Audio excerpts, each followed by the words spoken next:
ડભોઈના રામટેકરી પાસે મકાનમાં આગ લાગતા બૂમાબૂમ થતાં ત્યાંના સ્થાનિક રહીશો દોડી આવ્યા આગ ઉપર કાબૂ મેળવવાનો પ્રયાસ કરતા હતા, પણ આગ વધુ વકરતી ગઈ હોવાથી ત્યાંના રહીશોએ તાત્કાલિક નગરપાલિકાના ફાયર ફાઇટરને જાણ કરાતા ફાયર ફાઇટર દ્વારા આગ ઉપર કાબૂ મેળવ્યો હતો।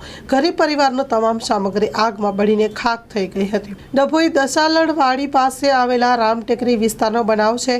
જૂની બાંધણીના લાકડાના કાચા મકાનમાં શોર્ટ સર્કિટના કારણે આગ લાગી હોવાનું તારણ મળ્યું છે। કાબુ મેળવવાના વિસ્તારના હિન્દુ મુસ્લિમ યુવાનોએ પાણીનો મારો ચલાવ્યો હતો, પરંતુ આગ કાબૂમાં નહીં આવી। Story report by Lalbhai Bhathiyara, Dabhoi.